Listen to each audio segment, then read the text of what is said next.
Namaste. So we are back with our new chapter, chapter 5 from class 8 civics, understanding marginalization. तो इस chapter को समझने के लिए आपको सबसे पहले दो वर्ड समझने हैं, which is understanding and marginalisation. Understanding का मीन्स है किसी भी चीज को समझना सिंपल वे में. जब आप किसी चीज को समझते हो तो उसको अंडरस्टैंडिंग कहते हैं. मार्जिनलाइजेशन को समझने के लिए आपको सबसे पहले समझना होगा कि मार्जिन का मतलब क्या होता है. सो आपने देखा होगा कि आपकी जो नोटबुक होती है उसके साइड में ना एक ऐसे लाइन सी बनी होती है ना, ऐसी लाइन सी बनी होती है, वो उसका मार्जिन होता है. पेपर के साइड में दोनों साइड मार्जिन होते हैं कॉर्नर पे, तो उसको मार्जिन कहते हैं, यानी कि कॉर्नर वाला हिस्सा किसी भी शीट का.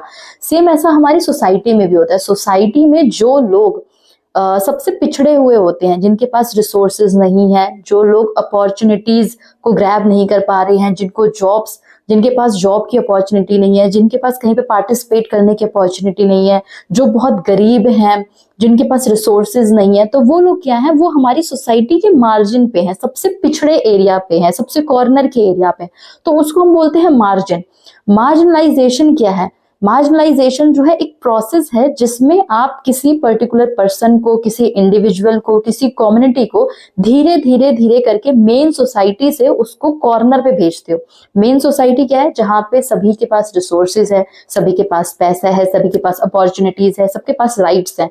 लेकिन मार्जिन क्या है? आप उसको धीरे धीरे करके किसी और हाशिए पर भेज रहे हो, किसी कॉर्नर पे, सोसाइटी के कॉर्नर पे भेज रहे हो, जहां पे ना ही उसके पास अपॉर्चुनिटी होगी, ना ही उसके पास राइट्स होंगे, और ना ही वो किसी अपनी डेवलपमेंट कर पाएगा. तो यानी कि मार्जिनलाइजेशन एक प्रोसेस है जिसमें आप किसी पर्सन को, किसी इंडिविजुअल को, किसी ग्रुप को धीरे धीरे करके समाज के, सोसाइटी के हाशिए पर भेजने लगते हो, जिससे कि वो अपनी डेवलपमेंट नहीं कर पाता है, जिससे वो रिसोर्सेस को यूज नहीं कर पाता है, जिससे कि वो कंप्लीटली अनडेवलप हो जाता है, यानी कि वो डेवलपमेंट अपनी नहीं कर पाता है, रिसोर्सेज को यूज नहीं कर पाता है. तो मुझे लगता है कि अब आपको अंडरस्टैंडिंग मार्जिनलाइजेशन का मीनिंग समझ में आ गया. अंडरस्टैंडिंग मतलब समझना, मार्जिनलाइजेशन एक प्रोसेस है जिसमें आप किसी पर्सन को, किसी ग्रुप को सोसाइटी के हाशिए पर भेजो, सोसाइटी के मार्जिन पर भेजो, जहां पे उसको कोई रिसोर्सेज अवेलेबल नहीं होने वाले हैं. ठीक है, मूव करते हैं चैप्टर की तरफ. चैप्टर की हेडिंग आपकी स्टार्ट होती है व्हाट इज मार्जिनलाइजेशन, यानी कि मार्जिनलाइजेशन क्या है. So what is marginalization? Marginalization means being pushed to the edge or fringe of a society. यानी कि एज मतलब सोसाइटी का जो एज है, सबसे कॉर्नर वाला हिस्सा है, सोसाइटी का जो सबसे पिछड़ा हिस्सा है, वहां पे आप किसी पर्सन को, किसी कम्युनिटी को पुश कर रहे हो, लगातार उसको उस साइड में धकेल रहे हो, जबरदस्ती उसको उस कॉर्नर पे पहुंचा रहे हो. Treated as less important than others. उस पर्सन को आप बार बार ऐसे ट्रीट कर रहे हो कि तुम इस सोसाइटी के लिए ज्यादा इंपॉर्टेंट नहीं हो, तुम बहुत ही कम इंपॉर्टेंट हो, और इस वजह से वो खुद ब खुद उस तरफ चला जा रहा है. Marginalized group or individual have limited access to the resources, opportunities, power and social standing. यानी कि जो भी लोग marginalize हो जाते हैं, जो सोसाइटी में हाशिए की तरफ पहुंच जाते हैं, उन लोगों के पास ना ही रिसोर्सेज होते हैं, यानी कि होते हैं बहुत लिमिटेड होते हैं, लिमिटेड रिसोर्सेज होते हैं, अपॉर्चुनिटीज लिमिटेड होती है, यानी कि वो हम आपकी तरह, हमारी तरह उनके पास ढेर सारी अपॉर्चुनिटी नहीं है कि वो डॉक्टर भी बन सकते हैं, इंजीनियर भी बन सकते हैं, सब कुछ बन सकते हैं. उनके पास बहुत ही लिमिटेड अपॉर्चुनिटीज होती है, बहुत ही लिमिटेड अवसर होते हैं, उनके पास पावर बहुत लिमिटेड आ जाती है. सोशल स्टैंडिंग, यानी कि सोशली उनको सब लोग एक्सेप्ट नहीं करते हैं ना, सोसाइटी से भी उनका एक तरीके से बहिष्कार होता रहता है. जिसको सिंपली वे में समझाती हूँ. फॉर एग्जाम्पल, आपकी क्लास में गर्ल्स हैं, बॉयज हैं, सबका जो स्किन टोन है नॉर्मल है, ठीक है, मीडियम स्किन टोन है, because we all are Indians. लेकिन कोई एक बीमारी होती है ना जिसमें आपकी पूरी स्किन जो होती है व्हाइट हो जाती है ना, आपने मे भी देख रखा हो कि पूरी स्किन व्हाइट हो जाती है. वो फॉरेनर्स नहीं होते, बट उनकी स्किन मेलानिन एक सब्सटेंस होता है जो हमारी बॉडी में निकलता है, जिसकी वजह से हमारी स्किन का कलर डार्क होता है. तो मेलानिन वो जो सब्सटेंस है वो उनकी बॉडी में कम रिलीज होता है, इस वजह से वो बहुत ज्यादा फेयर कॉम्प्लेक्शन के हो जाते हैं. तो अगर कोई ऐसा बच्चा आपकी क्लास में आ जाएगा जो बहुत ही ज्यादा एक्सट्रीमली फेयर है, जिसकी आईब्रोज, हेयर्स वगैरह सब कुछ बहुत फेयर है, या कहीं कहीं पे उसके हाथ वगैरह पे व्हाइट पैचेस है, तो आप क्या करने लग जाते हो, आप उसको ना बहुत मार्जिनलाइज फील करवाने लग जाते हो कि ये हमसे डिफरेंट है, ये हमारे जैसा नहीं है. तो हो सकता है उसके साथ कोई फ्रेंडशिप नहीं करेगा, हो सकता है कोई उसके साथ बातें नहीं करेगा, हो सकता है कि उसके साथ कोई स्टडी मटेरियल शेयर नहीं करेगा, कोई डिस्कशन नहीं करेगा, खेलेगा नहीं. तो वो बच्चा क्या होगा, धीरे धीरे जो क्लास में घुलने मिलने के लिए आया था वो बच्चा धीरे धीरे सबसे कॉर्नर की बेंच पे बैठेगा, हो सकता है कि वो प्रेयर में सबसे लास्ट में खड़ा हो, तो मतलब वो आपकी क्लास के मार्जिन पे चला जाता है, आपकी क्लास में सबसे पिछड़े एरिया में चला जाता है। ना ही उसको अब आप अपॉर्चुनिटी दे रहे हो। अपॉर्चुनिटी क्यों नहीं दे रहे हो? क्योंकि आप उसको अपने साथ खिला नहीं रहे हो, है ना। आप उसको किसी कंपटीशन में पार्टिसिपेट नहीं करने दे रहे हो, तो उसको अपॉर्चुनिटी भी नहीं मिल रही है, उसको पावर भी नहीं मिल रही है, उसको फ्रेंड्स भी नहीं मिल रहे हैं, रिसोर्सेज भी नहीं मिल रहे। रिसोर्सेज मतलब आप उसको अपनी नोटबुक नहीं दिखा रहे हो, है ना, तो आप उसकी हेल्प नहीं करो, तो उसको रिसोर्सेज भी नहीं मिल रहे। तो धीरे धीरे क्या किया आपने, आपने उसका मार्जिनलाइजेशन कर दिया, यानी कि आपने जो बच्चा एक नॉर्मल ग्रुप में आया था, आपने उसको सोसाइटी के एज पर धकेल दिया, यानी कि सोसाइटी के सबसे कॉर्नर पे ढकेल दिया। तो ये प्रोसेस क्या था? ये प्रोसेस था मार्जिनलाइजेशन, यानी कि उस पर्सन को आपने रिसोर्स रिच एरिया से उठाकर रिसोर्स लेस एरिया में डाल दिया। तो उसको आपने क्या कहते हैं? Marginalisation. Marginalisation means being push to the edge, यानी कि आप किसी पर्सन को पुश कर रहे हो सोसाइटी के एज में जाने पे, जहां पे उसको रिसोर्सेज भी नहीं मिलेंगे, उसको लिमिटेड एक्सेस होगी और उसको लेस इंपॉर्टेंट आप ट्रीट करवा रहे हो। क्या आप उसको ट्रीट करवा रहे हो कि तुम हमारे जैसे नहीं हो, तुम डिफरेंट हो, तुम हमारे लिए अनइम्पॉर्टेंट हो, तो तुमको हमारे क्लास से बाहर रहना है या हमारी क्लास के सबसे कॉर्नर की बेंच पे बैठना है। तो ये क्या था? ये था मार्जिनलाइजेशन। अब इसमें आप क्या क्या एक्सपीरियंस करोगे? इट इन्वॉल्व्स फीलिंग एक्सक्लूडेड, यानी कि आप इसमें ना खुद को एक्सक्लूडेड फील करोगे। इंक्लूडेड मतलब घुला मिला हुआ, एक्सक्लूडेड मतलब बिल्कुल बाहर निकाला हुआ। तो इसमें वो बच्चा क्या फील कर रहा है? एक्सक्लूडेड फील कर रहा है। क्लास में सारे बच्चे एक साथ गेम खेल रहे हैं लेकिन उसको कोई गेम नहीं खिला रहा, तो वो कैसा फील करेगा? एक्सक्लूडेड फील करेगा। पावरलेस, वो पावरलेस फील करोगे। जब आपका मार्जिनलाइजेशन होगा तो आप क्या फील करोगे? कि आपके पास कोई पावर नहीं है, पावरलेस अपने आप को फील करोगे। डिस्क्रिमिनेशन, यानी कि आप अपने साथ क्या फील करोगे? कि सब आपके साथ क्या कर रहे हैं? भेदभाव कर रहे हैं, डिस्क्रिमिनेशन कर रहे हैं। It is not just about poverty but also about social culture and political exclusion. अब इसमें ऐसा नहीं है कि आपके साथ सिर्फ आप गरीब हो जाओगे, आपसे रिसोर्सेज छीन लिए, आपको कोई जॉब नहीं मिल रही है ना। सो इसमें आप लोग क्या एक्सपीरियंस करते हैं? इट इन्वॉल्व्स फीलिंग एक्सक्लूडेड, यानी कि इसमें आप एक्सक्लूडेड फील करते हैं। एक्सक्लूडेड कैसे? इंक्लूडेड का मतलब होता है घुला मिला हुआ, एक्सक्लूडेड मतलब जब आप किसी ग्रुप से बाहर मतलब निकला हुआ फील करोगे, एक्सक्लूडेड फील करोगे, तो उसको बोलते हैं। पावरलेस, इसमें आप पावरलेस फील करोगे। एंड डिस्क्रिमिनेटेड अगेंस्ट, यानी कि आपको बार बार ऐसा फील होगा कि आपके साथ गलत हो रहा है, आपके साथ डिस्क्रिमिनेशन हो रहा है, आपके साथ भेदभाव हो रहा है। It is not just about poverty but also about the social cultural and political exclusion. अब इसमें सिर्फ ऐसा नहीं है कि आपके साथ कि मतलब आपको रिसोर्सेज नहीं मिल रहे हैं, आपको अपॉर्चुनिटी नहीं मिल रही है, आपको जॉब नहीं मिल पा रही है तो आप गरीब रह जाएंगे, सिर्फ इतना ही नहीं होता है। इसमें हो सकता है कि आपको सोशली कोई अपनी गैदरिंग में इंक्लूड ना करे, आपके साथ कोई फ्रेंडशिप ना करे, आपके साथ कोई बातचीत ना करे, तो ये सारी चीजें सोशल एक्सक्लूजन इसमें इंक्लूडेड है। कल्चरल एक्सक्लूजन, हो सकता है कि आपके साथ कोई फेस्टिवल मनाना ना चाहे, आपको आपके फेस्टिवल ना मनाने दे, आपको आपकी तरीके से ड्रेसिंग ना करने दे, तो ये क्या हो जाएगा? आपका कल्चरल एक्सक्लूजन हो जाएगा। फिर इसमें पॉलिटिकल एक्सक्लूजन भी शामिल है। पॉलिटिकल मतलब आपको वोटिंग राइट्स ना मिले, या हो सकता है कि आपको डिसीजन मेकिंग, जो ओवरऑल डिसीजन लेना होता है उसमें आपको कोई बुलाए ना, आपसे कोई राय मशविरा ही ना करे, तो ये आपका पॉलिटिकल एक्सक्लूजन हो जाएगा। तो इसमें आप क्या क्या फील करते हो? इसमें आप एक्सक्लूडेड फील करते हो, पावरलेस फील करते हो, इसमें डिस्क्रिमिनेट फील करते हो आपको पॉलिटिकल, सोशल और कल्चरल एक्सक्लूजन फील होता है। तो ये सारी चीजें इसमें कोई भी मार्जिनलाइज पर्सन, कोई भी मार्जिनलाइज ग्रुप ये सारी चीजें फील करता है। So what are the causes? Marginalisation के क्या क्या कॉजेज होंगे, कौन कौन से रीजंस होंगे? कॉजेज क्या है? Marginalisation can stem from various factors including the different language और कस्टम, यानी कि किसी की अगर डिफरेंट लैंग्वेज है, कोई डिफरेंट कस्टम्स है उसकी, यानी कि कुछ डिफरेंट परंपराएं उसकी हैं, तो उसके बेसिस पे। फॉर एग्जाम्पल हम आदिवासियों के साथ भेदभाव करते हैं, हम क्या कहते हैं? वो झिंगा लाला हुलू करते रहते हैं। उनकी ड्रेसिंग क्या होती है? पत्ते, पेड़ पौधे पहनने वाली होती है, झाड़ियां लपेट लेते हैं, केले के पत्ते पहन लेते हैं, ये सब करते हैं। तो ये सारी क्या चीजें है? ये हम उनको मार्जिनलाइज कर रहे हैं, हम उनको क्या शो कर रहे हैं?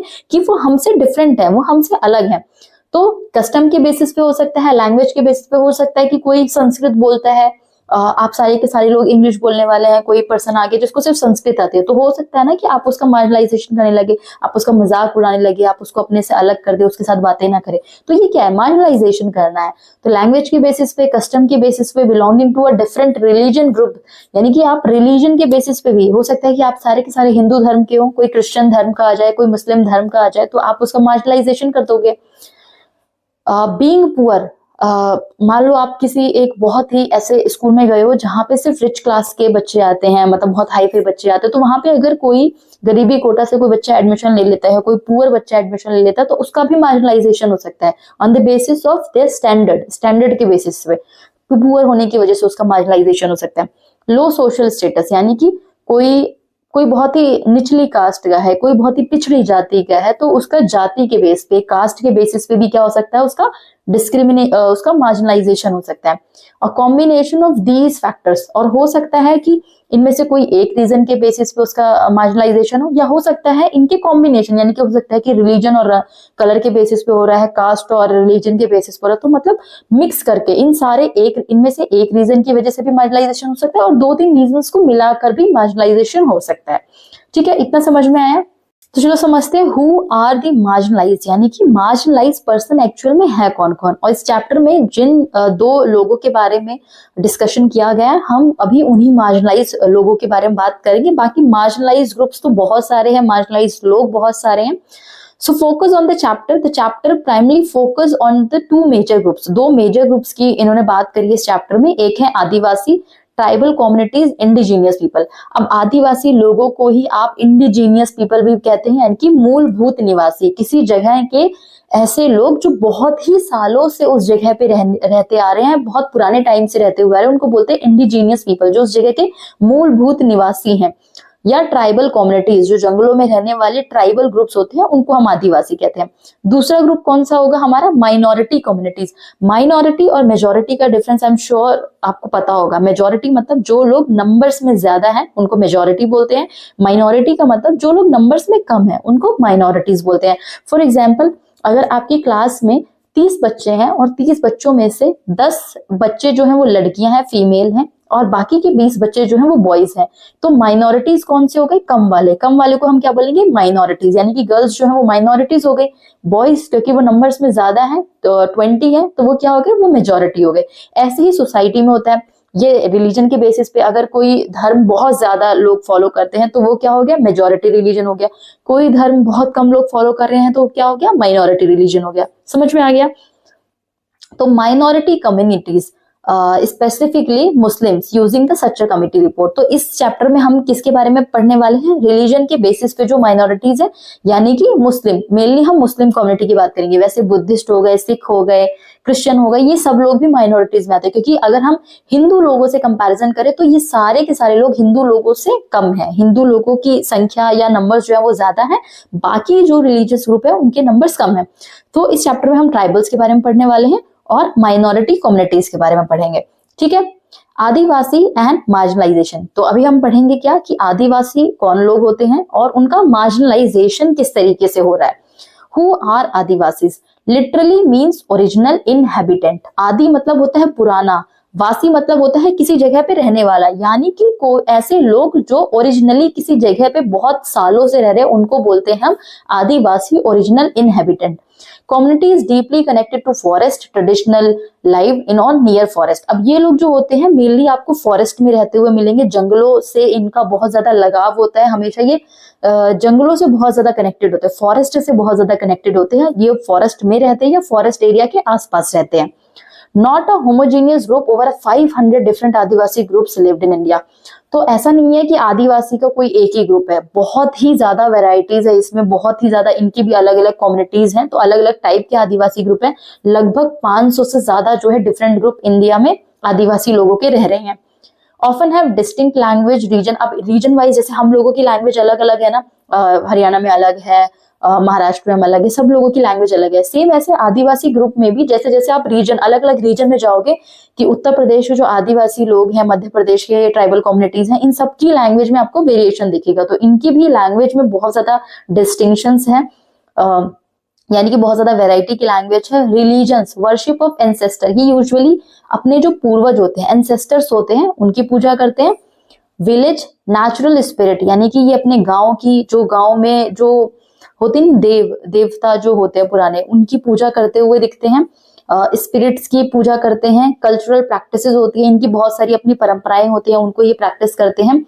और different from main stream Hinduism, Islam and Christianity. अभी जो फेमस हमारे रिलीजन है, हिंदुइज्म हो चाहे वो इस्लाम हो या क्रिश्चियनिटी हो, इन सब से इनका एक डिफरेंट ही तरीका होता है अपने रिलीजन को, अपने रिचुअल्स को फॉलो करने का।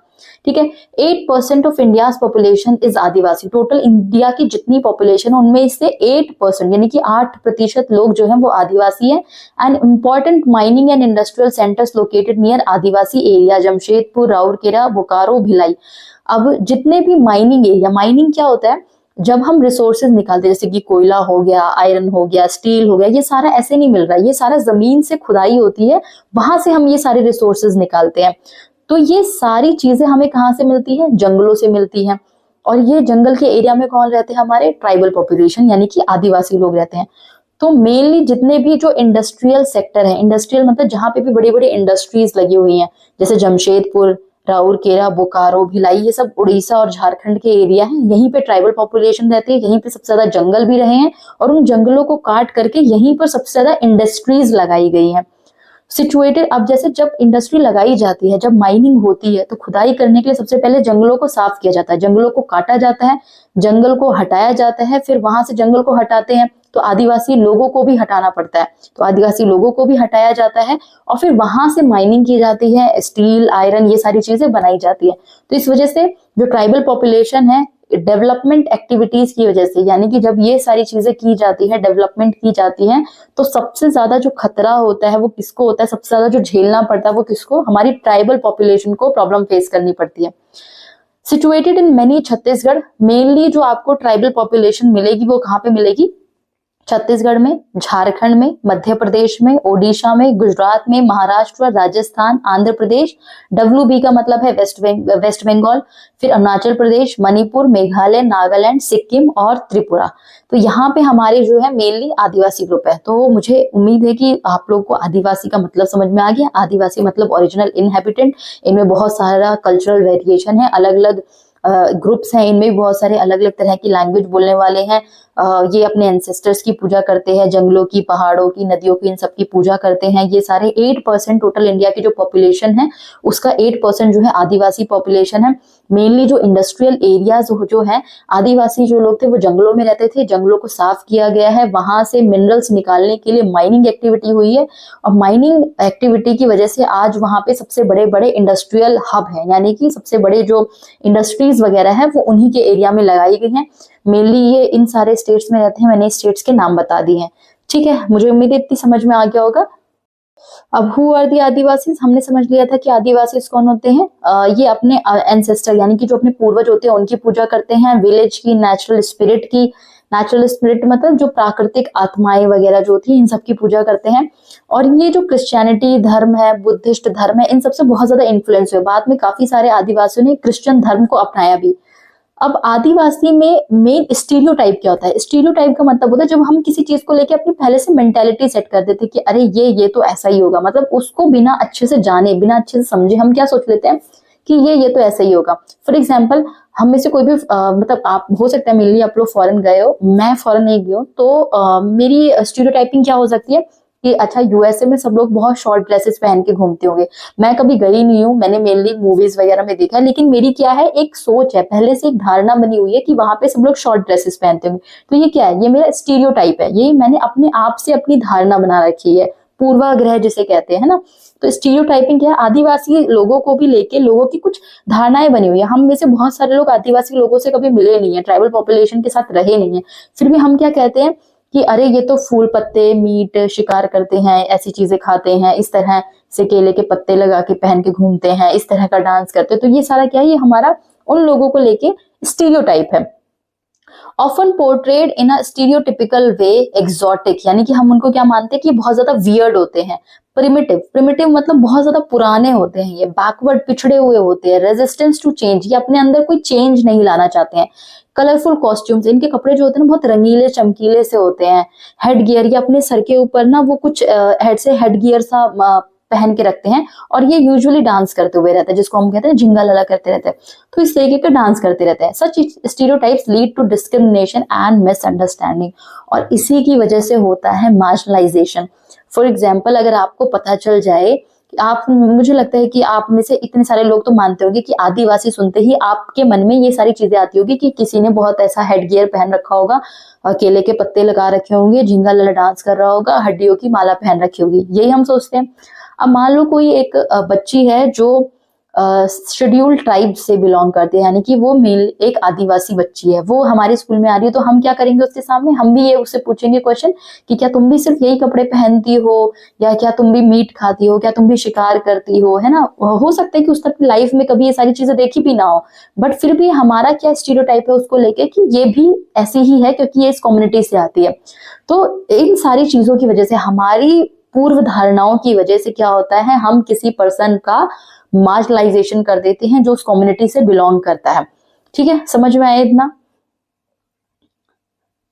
आदिवासीज एंड डेवलपमेंट, अब हमने देखा ना कि इनका मार्जिनलाइजेशन किस तरीके से हो रहा है कि कोई पर्सन, अब आपको पता होगा कि हमारी जो प्रेसिडेंट है द्रौपदी मुर्मू जी, वो भी एक ट्राइबल कम्युनिटी से आती हैं, उड़ीसा की ट्राइबल कम्युनिटी वहां से आती हैं, यानी कि वो भी एक आदिवासी महिला है। तो क्या आपको वो हेडगियर पहने हुए दिखती हैं? क्या उन्होंने कभी केले के पत्ते पहने? नहीं पहने ना। तो क्यों हम ऐसा क्यों सोचते हैं? क्योंकि हमारा स्टीरियोटाइप है, सारे लोग उस तरीके के नहीं हैं। बहुत सारे लोग शेड्यूल्ड ट्राइब में भी बहुत ज्यादा पढ़े लिखे हो गए हैं, बहुत ज्यादा एजुकेटेड है, बहुत अच्छी जॉब कर रहे हैं। हम अपने प्रेसिडेंट को देख सकते हैं, she is the one of the best example, she is one of the best example, क्योंकि वो आदिवासी ग्रुप से हैं और वो आज हमारे देश के सबसे ऊंचे पद पर पहुंची हुई है। ठीक है, तो इस तरीके से हम अपनी सोच की वजह से मार्जिनलाइजेशन करते हैं। सो आदिवासी एंड डेवलपमेंट के टॉपिक को देखते हैं हम। तो हमें देखना है कि आदिवासी एंड डेवलपमेंट, यानी कि डेवलपमेंट किस तरीके से जो आदिवासी ग्रुप है उसको इम्पैक्ट करती है। Losses of forest, historically Adivasis had deep knowledge and control over the forest land. Post independence forests were exploited for timber, minerals, industrial project, dams, factories and mines. मैंने बताया था कि जो आदिवासी लोग हैं वो फॉरेस्ट एरिया में रहते हैं। जब वो फॉरेस्ट एरिया में रहते हैं तो कभी भी लकड़ी की जरूरत है, कभी भी कुछ डेवलपमेंट वर्क के लिए लकड़ी चाहिए, कभी हमें स्टील चाहिए, आयरन चाहिए, तो हम क्या कर रहे हैं, हम जंगलों को साफ कर रहे हैं, उससे वहां पे माइनिंग एक्टिविटीज कर रहे हैं, पेड़ों से लकड़ियां ले रहे हैं, और इन सारी चीजों की वजह से हमने उनके जो फॉरेस्ट है उनको खत्म कर दिया है। और वो हमारे लिए फॉरेस्ट है, लेकिन आदिवासी लोगों के लिए वो उनके घर हैं, वो उनकी लाइवलीहुड है, क्योंकि वहीं से वो अपने फल फ्रूट, ये सारी चीजें, फ्रूट्स वेजिटेबल्स जो भी हैं शिकार करते हैं, वेजिटेबल्स देते हैं, सारी चीज, उनकी सारी जिंदगी जो है उनकी फॉरेस्ट के ऊपर डिपेंडेंट होती है। तो हमारे लिए वो सिर्फ फॉरेस्ट है, लेकिन उनके लिए वो सब कुछ है। हमारी डेवलपमेंट एक्टिविटी की वजह से हमने क्या किया है, उनके फॉरेस्ट को डिस्ट्रॉय कर दिया है। नेक्स्ट है displacement. Large tracts of tribal land were taken over the mining, industrial projects and wildlife sanctuaries. This led to massive displacements of the Adivasis population. जितनी भी डेवलपमेंट एक्टिविटीज हो रही है, माइनिंग एक्टिविटीज हो रही है, उसके लिए क्या किया जा रहा है, फॉरेस्ट को कट किया जा रहा है। अब जब फॉरेस्ट कट हो रहे हैं तो ऐसा नहीं है कि आदिवासी लोग वहां पे रहेंगे, उनको डिस्प्लेस किया जाता है। डिस्प्लेस मतलब वहां से उनको हटाया जाता है और कहीं और जाने के लिए कहा जाता है। अब ये बताइए कि अगर आप हमेशा से किसी कई सालों से, कई पीढ़ियों से किसी जगह पे रह रहे हैं और वहां से अचानक से आपको हटने के लिए कह दिया जाए, तो ये आपके लिए कितना ज्यादा प्रॉब्लमेटिक होगा। सेम आदिवासी लोगों के साथ होता है कि उनकी जमीन ले ली जाती है इंडस्ट्रियल प्रोजेक्ट के लिए, माइनिंग के लिए, वाइल्ड लाइफ सेंचुरीज बनाने के लिए, इन सब चीजों के लिए आदिवासियों को ही हमेशा डिस्प्लेस किया जाता है, हटाया जाता है। Over 50% of person displaced due to the mines and mining project are tribals, यानी कि जितने भी माइनिंग प्रोजेक्ट्स होते हैं उन सब में 50% लोग ट्राइबल पॉपुलेशन होती है जिनको डिस्प्लेस किया गया है। मतलब जितने लोग डिस्प्लेस हुए उनमें से 50% लोग जो ट्राइबल पॉपुलेशन के होते हैं जिनको हटाया जाता है। लॉस ऑफ लाइवलीहुड, इससे क्या होता है, इनका लाइवलीहुड का नुकसान होता है। Displacement mean losing main sources of livelihood. अब इनका मेन सोर्स क्या है लाइवलीहुड का, फॉरेस्ट प्रोडक्ट है, यानी कि जो उनको वहां से शिकार मिल रहा हो, चाहे उनको वहां से फ्रूट्स मिल रहे हो, वेजिटेबल्स मिल रहे हो, कुछ भी जो उनको मिल रहा है वो सारा उनका लाइवलीहुड है। वो सारी चीजें जंगल खत्म होने की वजह से छिन जाती हैं। फिर है migration, force to migrate to cities, town to search of work, often low wages, labours in construction और डोमेस्टिक वर्क। अब देखो, जब जंगल को काट दिया गया, इनको एक जगह से दूसरी जगह जाना पड़ रहा है। क्यों? क्योंकि अब इनको खाने के लिए तो कुछ चाहिए, जंगल तो है नहीं, तो अब ये क्या करेंगे, काम ढूंढेंगे। अब ये ना पढ़े लिखे हैं, ना इनको हमारे जैसी लैंग्वेज आती है, ना ही इनको कोई स्किल आती है, तो क्या शहरों में जाके इनको इजिली काम मिल जाएगा? नहीं मिलेगा। ऑफ कोर्स इनको कोई अच्छी जॉब नहीं मिलती है। इनको सामान उठाने वाला, सामान रखने वाला, साफ सफाई का, ये सारे काम इनको मिलते हैं, और इसके लिए इनको बहुत ही ज्यादा लो पे किया जाता है, यानी कि इनको बहुत ही कम सैलरी पे इनको रखा जाता है। इनके साथ डिस्क्रिमिनेशन होता है, इनके साथ भेदभाव भेदभाव होता है, इनका शोषण होता है, और इस वजह से ये क्या करते हैं, इनकी पूरी जिंदगी जो होती है इस चीज की वजह से खराब हो जाती है। तो देखा कि मार्जिनलाइजेशन जो डेवलपमेंट एक्टिविटीज है, ये आदिवासी का मार्जिनलाइजेशन हो रखा है, डेवलपमेंट एक्टिविटीज की वजह से उनको क्या करना पड़ रहा है। सबसे पहले तो समझो कि आदिवासी जो लोग हैं बहुत हंसी खुशी अपने जंगलों में रह रहे थे, लेकिन क्योंकि माइनिंग एक्टिविटीज है, गवर्नमेंट को भी रिसोर्सेज चाहिए, उनको कोयला चाहिए, स्टील चाहिए, आयरन चाहिए, इन सारी चीजों के लिए उन्होंने जंगलों को काट दिया है। उनको ब्रिजेस बनाने हैं, पुल बनाने हैं, इसके लिए उन्होंने जंगलों को काट दिया है, और उस जगह से जो आदिवासी लोग हैं उनको डिस्प्लेस कर दिया, उनको हटा दिया है। अब इन लोगों को अपनी जीविका चलाने के लिए, अपनी लाइवलीहुड चलाने के लिए शहरों में जाना पड़ता है, लो पेड वर्कर बन के, है ना। इनको बहुत कम सैलरी मिलती है, फिर भी ये काम करते हैं। अब जब ये यहीं पे काम करते हैं तो क्योंकि ये आदिवासी हैं, आदिवासी को लोगों को लेके लोगों के मन में एक स्टीरियोटाइप बना हुआ, पहले से लोगों की एक थिंकिंग बनी हुई है, तो उस चीज को लेके उनके साथ हमेशा भेदभाव होते रहते हैं। वो जिस भी जगह पे जाते हैं, उनके बच्चे जिस भी जगह पे पढ़ते हैं, उनके साथ भेदभाव होते हैं, तो उनका मार्जिनलाइजेशन हो जाता है, और इससे उनकी जो सिचुएशन है वो और ज्यादा खराब हो जाती है। यानी कि वो पहले से एक कंडीशन से, जिस कंडीशन से आए थे, वो पहले से बहुत बुरी कंडीशन में थे, और हमारे मार्जिनलाइजेशन की वजह से उनकी सिचुएशन जो है वो और ज्यादा खराब हो जाती है। सो अब है consequences of marginalisation for Adivasis, यानी कि जब आदिवासीज का मार्जिनलाइजेशन हो रहा है तो उसके क्या कॉन्सिक्वेंसेज निकल रहे हैं, क्या उसके नुकसान हो रहे हैं, क्या रिजल्ट आ रहा है। पॉवर्टी एंड डेप्रीवेशन, यानी कि इससे क्या हो रहा है कि जो आदिवासी लोग हैं, जो उनकी पूरी पीढ़ी है वो किसमें चली गई, एक पॉवर्टी नेक्सस में, यानी कि गरीबी के जाल में फंस जाती है। डेप्रीवेशन यानी कि हर चीज से पिछड़ जाती है ना, यानी कि उसके पास हर चीज की कमी हो जाती है। क्यों? क्योंकि वो जंगलों में रह रहे थे, हंसी खुशी रह रहे थे, लेकिन अब यहाँ पे जब उनको शहरों में आके रहना पड़ रहा है तो उनको जो चीज की नीड है वो चीज उनको मिल भी नहीं रही है, जो सैलरी मिल रही है वो भी बहुत कम मिल रही है, जिससे उनका गुजारा नहीं हो पा रहा है। इसकी वजह से वो अपने बच्चों को बहुत अच्छी जगह पे नहीं पढ़ा पा रहे हैं, बहुत अच्छी लाइफस्टाइल नहीं दे पा रहे हैं, और इसकी वजह से उनके बच्चे भी जो है कुपोषण का शिकार हो गए हैं, मैल नरिश हो गए हैं, उनकी भी हेल्थ सिचुएशन खराब है, उनको भी अच्छी जॉब नहीं मिल रही है, तो उनकी पूरी की पूरी पीढ़ी जो है वो खराब हो गई है, इस जाल में फंस गई है। Loss of tradition, customs and language, अब वो अपने जंगलों में रहते थे, अपने ट्रेडिशन को फॉलो करते थे, अपनी जो उनकी ड्रेसिंग थी उसको पहनते थे, जो चीजें उनको पसंद थी वो चीजें करते थे, अपनी लैंग्वेज में बात करते थे। शहरों में आने की वजह से क्या, उनको शहरी जो जीवन है, यानी कि शहरी जो ड्रेसिंग स्टाइल है उसको एक्सेप्ट करना पड़ रहा है, हमारी जैसी लैंग्वेज उनको सीखनी पड़ रही है, हमारे जैसा कस्टम, जो हमारी परंपराएं हैं, जो हमारे त्योहार है, वो सारी चीजें उनको सेलिब्रेट करनी पड़ रही है। Poor health indicates and low literacy rates, क्योंकि वो गरीब हैं तो उनको अच्छी फैसिलिटी नहीं मिल पा रही है, हेल्थ फैसिलिटी नहीं मिल पा रही है, उनको अच्छा खाना नहीं मिल पा रहा है, तो उनमें जो हेल्थ है, उनकी जो हेल्थ है वो खराब हो गई है, उनको अच्छी एजुकेशन नहीं मिल पा रही क्योंकि वो अच्छे स्कूल में नहीं जा पा रहे, तो उनकी जो लिटरेसी है, लो लिटरेसी रेट हो गया, यानी कि वो बहुत कम पढ़े लिखे हो रहे हैं। कॉट इन साइकिल ऑफ डेप्ट एंड एक्सप्लॉयटेशन, यानी कि जब वो गरीब हैं तो उनको अपनी कोई भी चीज को पूरा करने के लिए, यानी कि अपना जो भी चीज वो नई चीज लेना चाह रहे हैं या अपनी कोई भी इच्छा को पूरा करने के लिए उनको छोटी छोटी सी चीजों के लिए क्या करना पड़ रहा है, उधार लेना पड़ रहा है। और क्योंकि वो गरीब हैं, उनके पास कोई बहुत अच्छी जॉब नहीं है, तो वो उधार को चुका नहीं पा रहे हैं, तो वो एक डेप्ट साइकिल, यानी कि एक कर्ज का जो साइकिल है, कर्ज के जाल में फंस जा रहे हैं, उनका एक्सप्लॉयटेशन हो रहा है, उनका बार बार शोषण हो रहा है। जिन लोगों से उन्होंने उधार लिया है वो लोग उनका एक्सप्लॉयटेशन कर रहे हैं, जहां पर वो लोग काम कर रहे हैं वो लोग उनका शोषण कर रहे हैं, तो पूरी तरीके से वो लोग फंस के रह गए हैं इस मार्जिनलाइजेशन और डेवलपमेंट की वजह से। So next is minorities and marginalization. So what is a minority? यानी कि minority क्या होता है? Refers to a community is numerically small in relation to the rest of the population. यानी कि इसका मतलब minority का मतलब क्या है? जो numerically है, यानी कि numbers में जो कम है, यानी कि संख्या में कोई भी चीज कम है उसको क्या बोला जाएगा? minority है। For example, अगर आपकी क्लास में 40 स्टूडेंट्स हैं जिसमें से जो 10 है वो गर्ल्स हैं और बाकी जो है 30 रेस्ट ऑफ दी वो बॉयज हैं, तो कम नंबर्स में कम कौन हुई? नंबर्स में कम जो हुई वो गर्ल्स हुई, तो गर्ल्स को क्या बोला जाएगा कि ये माइनॉरिटी है। ऐसे आप रिलीजन के बेसिस पे, कास्ट के बेसिस पे या किसी भी और बेसिस पे, कलर, जेंडर, किसी के भी बेसिस पे आप माइनॉरिटी और मेजॉरिटी को आइडेंटिफाई कर सकते हो। जो कि न्यूमेरिकली स्मॉल है उनको हम नॉर्मल कंडीशन में माइनॉरिटी बोल सकते हैं, बट माइनॉरिटी में और क्या क्या चीजें इंक्लूड होती हैं। How ever the concept goes beyond the numbers, यानी कि नंबर्स के अलावा और क्या चीजें इंक्लूड है।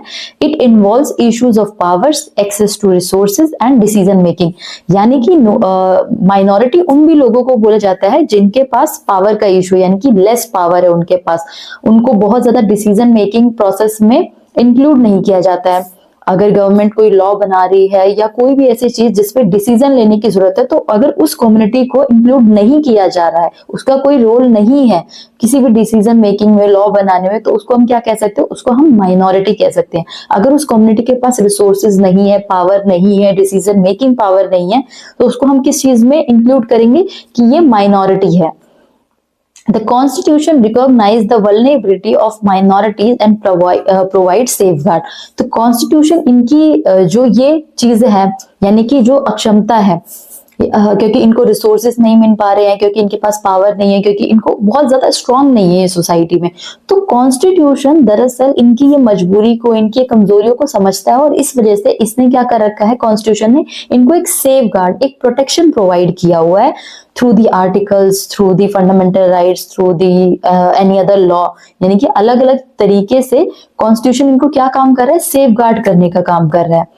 The Constitution provides these safeguards because it is committed to protecting India's cultural diversity and promoting the equality as well as justice। अब Constitution ये चीज क्यों प्रोवाइड कर रहा है, Constitution की क्या मजबूरी है कि वो सबको सेफ गार्ड दे रहा है, वो इसलिए सेफ गार्ड कर रहा है क्योंकि Constitution ने अपने आप को क्या बोला कि इंडिया जो है वो यूनिटी इन डाइवर्सिटी होगा, यानी कि वो सभी लोगों को एक साथ लेकर चलेगा, चाहे वो माइनॉरिटी हो चाहे वो मेजॉरिटी हो, माइनॉरिटी और मेजॉरिटी दोनों को साथ लेकर चलेगा, और इस वजह से वो दोनों को ही सेफ गार्ड करने का काम कर रहा है, चाहे वो मेजॉरिटी को भी सेफ गार्ड कर रहा है और वो माइनॉरिटी को भी सेफ गार्ड कर रहा है, यानी कि दोनों की इक्वल प्रोटेक्शन के लिए काम करता है। तो इस वजह से आप देखते हो कि चाहे कोई फीमेल है, चाहे कोई मेल है, चाहे कोई ब्लैक है, चाहे कोई व्हाइट है, चाहे कोई किसी भी रिलीजन का है, कॉन्स्टिट्यूशन सबको क्या करता है, इक्वल ट्रीट करता है, सबको इक्वली सेफ गार्ड करने का काम करता है। क्यों? क्योंकि वो इंडिया की कल्चरल डाइवर्सिटी को प्रोटेक्ट करना चाहता है। माइनॉरिटीज एंड मार्जिनलाइजेशन, अब माइनॉरिटीज के बेसिस पे किस तरीके से मार्जिनलाइजेशन हो रहा है उसको हम समझते हैं।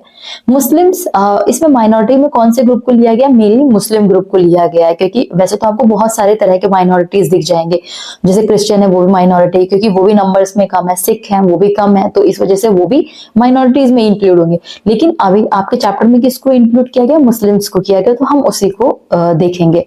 The chapter uses the example of the Muslim community to illustrate the minority marginalization, यानी कि माइनॉरिटी को मार्जिनलाइजेशन को दिखाने के लिए चैप्टर में सिर्फ मुस्लिम कम्युनिटी का एग्जांपल लिया गया। तो इसके ऊपर एक सच्चर कमेटी बनी गई थी, जिसने माइनॉरिटी का मार्जिनलाइजेशन किस तरीके से हो रहा है उसके बारे में उसको ऑब्जर्व किया, उसको देखा और एक रिपोर्ट प्रोवाइड करी थी 2005 में। The high level committee chaired by the justice Rajendra Sachar वो सेट अप, इसके जो ये कमिटी थी, इसके चेयरमैन कौन थे, राजेंद्र सच्चर थे, और इसको सेटअप किया गया था, यानी कि इसको बनाया गया था इस कमिटी को 2005 में। वो set up to examine the social, economic and educational status of the Muslim community, यानी कि मुस्लिम कम्युनिटी जो है उसका कैसा सोशल स्टेटस है, यानी कि सामाजिक रूप से वो कितनी मजबूत है, इकोनॉमिक यानी कि फाइनेंशियली वो कितनी मजबूत है, और एजुकेशनल स्टेटस उनके लोगों का क्या है, मुस्लिम लोगों का एजुकेशनल स्टेटस क्या है, कितने पढ़े लिखे हैं, इस चीज को देखने के लिए इस कमिटी को बनाया गया था। इट फाइंडिंग्स, यानी कि इसके हाइलाइट्स क्या क्या है, सच्चर कमेटी ने रिपोर्ट दी तो इसने क्या बताया कि इकोनॉमिक और सोशल इंडिकेटर्स कैसा है इनका, compare to the other communities Muslim left behind in terms of literacy rate. इसने क्या आइडेंटिफाई किया कि बाकी अदर कम्युनिटी से हम कंपेयर करते हैं तो जो मुस्लिम लोग हैं कहीं ना कहीं वो बाकी लोगों से पिछड़े हुए हैं लिटरेसी में, यानी कि ये लोग कम पढ़े लिखे हैं, इनमें जो है असाक्षरता, यानी कि साक्षरता मतलब क्या होता है, पढ़े लिखे होना, इलिटरेसी इन लोगों में जो है ज्यादा है अगर हम कंपेयर करें दूसरी कम्युनिटी से। एक्सेस टू बेसिक एमिनिटीज, यानी कि जो बेसिक फैसिलिटीज की चीजें हैं वो भी कई फैमिलीज में, इन मुस्लिम फैमिलीज में कई लोगों के पास अवेलेबल नहीं है। फॉर एग्जाम्पल पक्का हाउस, पक्के घर नहीं है, इलेक्ट्रिसिटी नहीं है, पाइप्ड वाटर नहीं है। अब ऐसा मत कहना कि आप कहोगे कि आपकी कम्युनिटी में तो लोगों के पास है या मेरे पास तो है, ऐसा नहीं है। यहाँ पे मेजोरिटी यानी कि काफी सारे लोगों की बात की जा रही है, सिर्फ एक घर, एक फैमिली, एक मोहल्ले की बात नहीं की जा रही, कई लोगों के ऊपर ऑब्जर्वेशन किया गया, तो उसके बिहाफ पे ये चीजें बताई गई। वो भी 2005 की रिपोर्ट है ये। Mean year of the schooling and presence in government jobs, यानी कि कितने बच्चे जो हैं, तो ये क्या फाइंड किया गया कि इनकी जो स्कूलिंग है, बहुत कम बच्चे जो हैं स्कूल जा पा रहे हैं, और गवर्नमेंट जॉब्स में भी मुस्लिम लोगों का पार्टिसिपेशन वो बहुत कम है। तो ये चीज थी। सोशल और इकोनॉमिक में क्या फाइंडिंग थी कि पक्के घर की कमी है, इलिटरेसी जो है वो बहुत ज्यादा है, और स्कूलिंग ईयर यानी कि स्कूल में बहुत कम बच्चे एडमिशन ले रहे हैं, जा रहे हैं, और गवर्नमेंट जॉब्स में पार्टिसिपेशन जो है वो बहुत कम है। पॉवर्टी का क्या लेवल है? Higher incidence of poverty among the Muslim, यानी कि मुस्लिम में पॉवर्टी का रेट जो है, यानी कि गरीबी का रेट जो है बहुत ज्यादा है।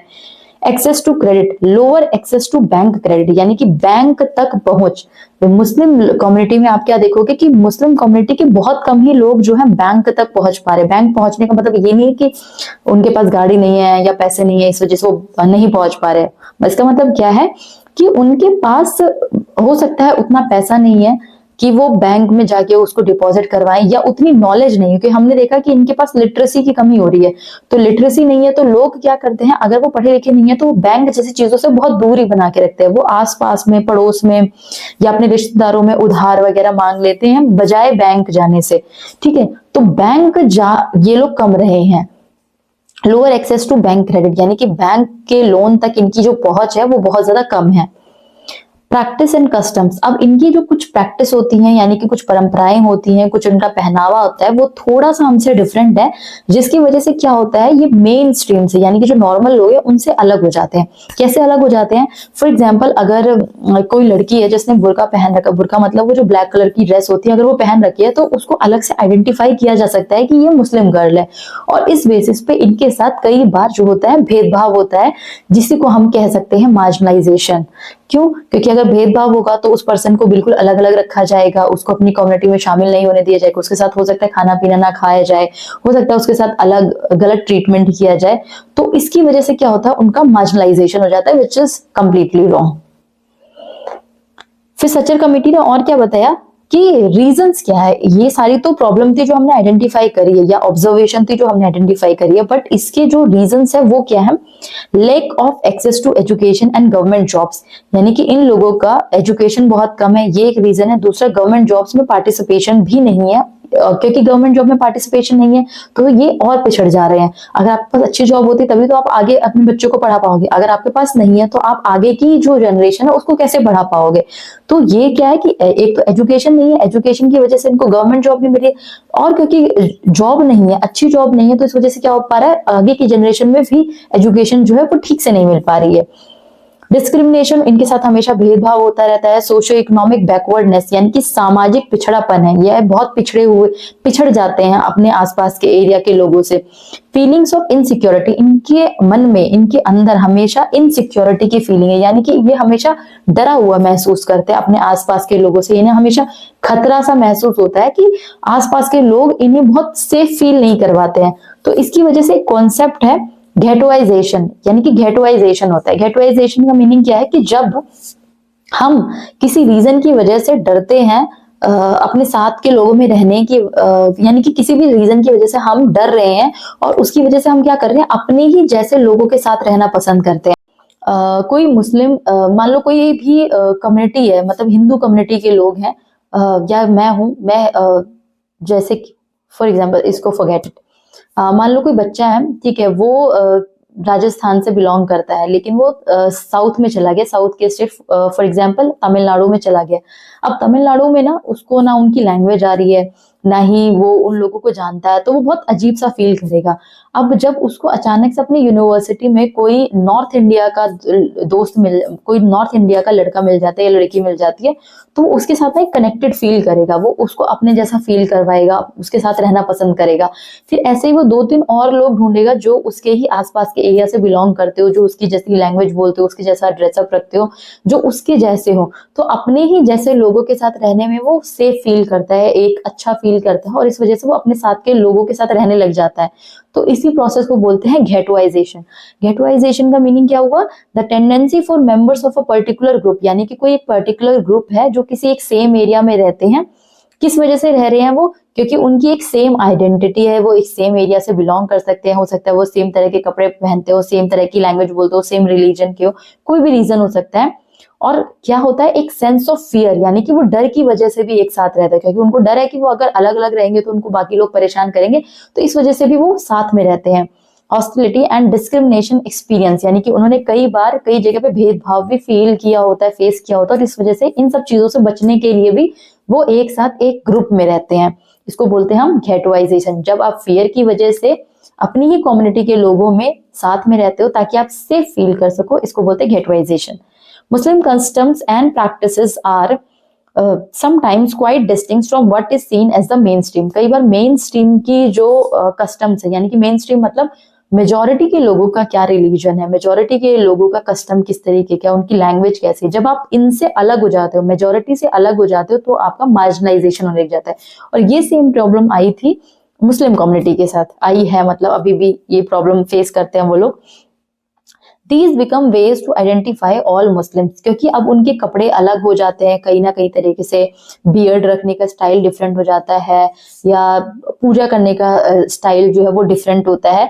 तो इसकी वजह से क्या होता है कि हम उनको आइडेंटिफाई कर पाते हैं। हम क्या, कोई भी लोग उनको आइडेंटिफाई कर सकते हैं ना।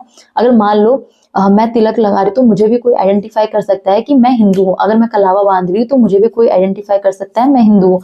अगर मैं पग पहन रही हूँ तो मुझे कोई आइडेंटिफाई कर सकता है कि मैं सिख हूँ, मैं पंजाबी हूँ, है ना। तो इस तरीके से जो हमारे कस्टम्स होते हैं वो हमें आइडेंटिफिएबल बनाते हैं और हमें दूसरों से अलग दिखाते हैं। और यही प्रॉब्लम थी, क्योंकि अब हम यहाँ पे मुस्लिम कम्युनिटी के बारे में पढ़ रहे हैं, तो हम सिर्फ उसी के एग्जाम्पल लेके चलेंगे कि जो मुस्लिम कम्युनिटी है उनके कुछ अपने रिचुअल्स होते हैं, कुछ कस्टम्स होते हैं, जिसकी वजह से जो बाकी लोगों से अलग होते हैं, और इसकी वजह से उनको आइडेंटिफाई करना आसान होता है। जब उनको आइडेंटिफाई करना आसान होता है, यानी कि उनको पहचानना आसान होता है, तो इसकी वजह से उनके साथ क्या होने लग जाता है, भेदभाव भी होने लग जाता है, और इसी वजह से उनके साथ मार्जिनलाइजेशन भी होता है। ठीक है, नेक्स्ट है फिर कन्फ्रंटिंग मार्जिनलाइजेशन।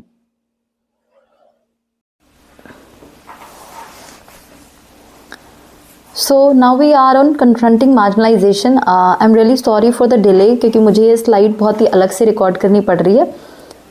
सो हम अभी कर रहे हैं confronting marginalization, the role of the constitution. अभी तक आपने देखा था कि जो मार्जिनलाइजेशन होता है उसमें किस तरीके से जो कम्युनिटी है वो उसको कन्फ्रंट करने की कोशिश करती है, उसके लिए वो फंडामेंटल राइट का यूज़ करती है, उसके लिए वो नए लॉ इन्फोर्स करवाने की कोशिश करती है, उसके लिए वो प्रोटेस्ट भी करती है।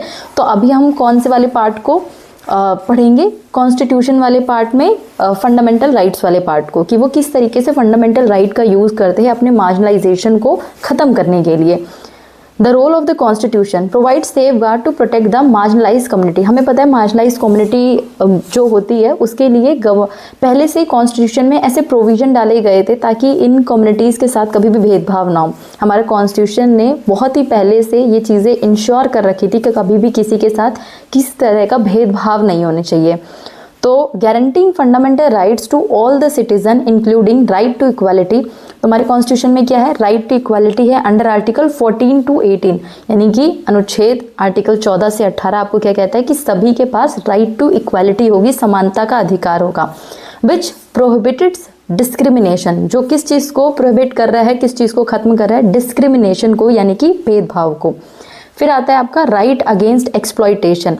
एक्सप्लॉयटेशन का मतलब क्या होता है, आपको राइट है शोषण के विरुद्ध, यानी कि कोई भी आपका एक्सप्लॉयटेशन नहीं कर सकता, कोई भी आपका शोषण नहीं कर सकता, कोई भी आपका मिसयूज नहीं कर सकता है। And it is under article 23 and 24। So article 23 से 24 आपको प्रोवाइड करता है राइट अगेंस्ट एक्सप्लॉयटेशन। फिर आता है आपका cultural and educational right. Cultural and educational right basically specially minorities के लिए है, क्योंकि हमें पता है कि जो माइनॉरिटीज़ होती हैं उनका रिलीजन, कस्टम, कल्चर, बहुत सारी चीज़ें डिफरेंट होती है। अब क्योंकि वो माइनॉरिटी हैं तो हो सकता है ना कि जो मेजॉरिटी वाला ग्रुप है, मेजॉरिटी के लोग हैं, वो माइनॉरिटी के ऊपर अपने रिलीजन को, अपने धर्म को, अपनी लैंग्वेज को थोपने का काम करें। तो हमें माइनॉरिटी के प्रोटेक्शन की ज़्यादा ज़रूरत है, इसलिए कॉन्स्टिट्यूशन में स्पेशली इस चीज़ को इंश्योर किया गया है। तो कल्चरल एंड एजुकेशनल राइट है अंडर आर्टिकल 29 एंड 30, जो ये बोलता है कि जो माइनॉरिटीज़ हैं उनको अपनी स्पेशल लैंग्वेज, स्क्रिप्ट, कल्चर, इन सबको प्रोटेक्ट करने का अधिकार होगा। और इसके लिए वो क्या बना सकते हैं, अलग से इंस्टीट्यूशन बना सकते हैं, अलग से ऑर्गेनाइजेशन बना सकते हैं। जैसे कि आपने देखा होगा बहुत सारे ऐसे स्पेशल कॉलेजेस बने हैं जिसमें सिर्फ मुस्लिम बच्चे ही एनरोल हो सकते हैं, वही एडमिशन ले सकते हैं, तो वो मुस्लिम बच्चों के लिए ही बने होंगे। बहुत सारे क्रिश्चियन रिलीजन के भी आप इस तरह के स्कूल्स वगैरह देखते हो, ठीक है। तो ये किसके अंडर में आते हैं, under article cultural and educational right. तो आपने देखा कि किन 3-4 फंडामेंटल राइट का यूज़ करा जाता है मार्जिनलाइज ग्रुप के थ्रू, ताकि वो अपने मार्जिनलाइजेशन को कंट्रोल कर सके। गवर्नमेंट, नेक्स्ट है, government enacts specific laws and policies to address the disadvantage faced by the marginalise group. हमने देखा कि गवर्नमेंट जो है फंडामेंटल राइट को भी यूज़ करती है, नई नई लॉज भी बनाती है, पॉलिसीज भी बनाती है, ताकि वो क्या कर सके, जो डिसएडवांटेज पीपल है, जो मार्जिनलाइज ग्रुप है, उनको प्रोटेक्ट कर सके। तो इसी में एक लॉ या एक स्पेशल प्रोविजन है रिजर्वेशन का प्रोविजन। रिजर्वेशन का मतलब क्या होता है, आरक्षण देना। और आरक्षण किसके लिए होता है, देखो जो लोग पहले से ही लेवल पे हैं हमें उनको सपोर्ट देने की बहुत ज़्यादा ज़रूरत नहीं है, लेकिन जो लोग पहले से ही पिछड़े हुए हैं, गवर्नमेंट को क्या करना चाहिए, उन लोगों को सपोर्ट देना चाहिए ताकि वो भी सेम लेवल पे आ सके। अब जितने भी आदिवासी समूह हैं, आदिवासी ग्रुप हैं, ट्राइबल पॉपुलेशन के लोग हैं, या फिर जो दलित कम्युनिटी के लोग हैं, उनके साथ बहुत पुराने समय से ही भेदभाव होता हुआ आया। बहुत सारी ऐसी सिचुएशन रही है कि उनको रिसोर्सेज, अपॉर्चुनिटी नहीं मिली है, तो वो पिछड़ गए हैं बाकी लोगों से।